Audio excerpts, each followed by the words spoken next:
Recording मां Saraswati recording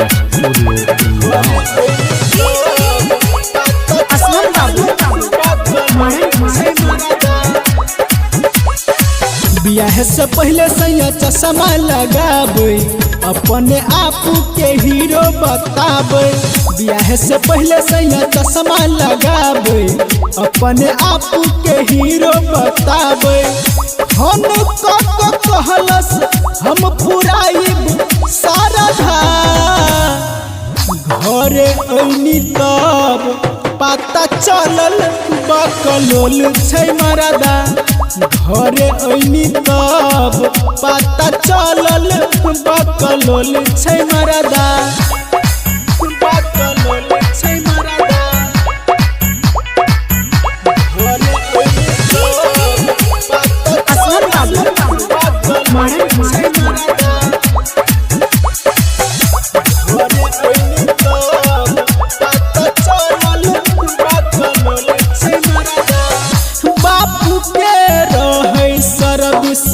देखाबै छल गुमान गे शादी कलिए बनलै बेईमान गे।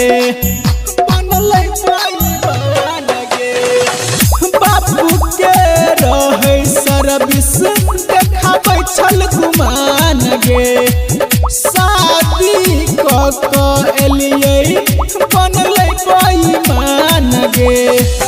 अगुआ जब अइले पान खाक जरदा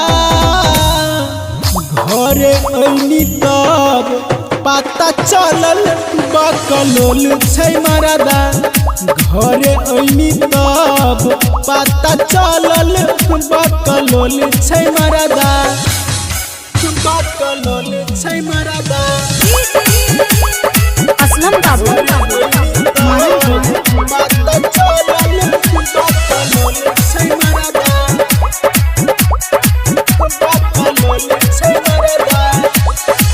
रतिया में सैया हमारा गोदी में सुताबै छल।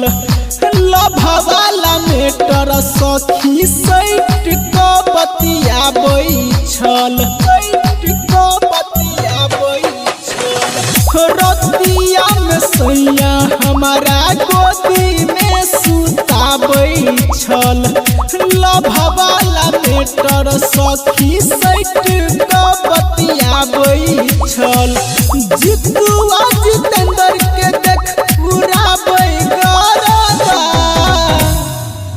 घरे ऐनी तब पता चलल बकलोल छै मरदा। घरे ऐनी तब पता चलल बकलोल छै मरदा। बकलोल छै मरदा।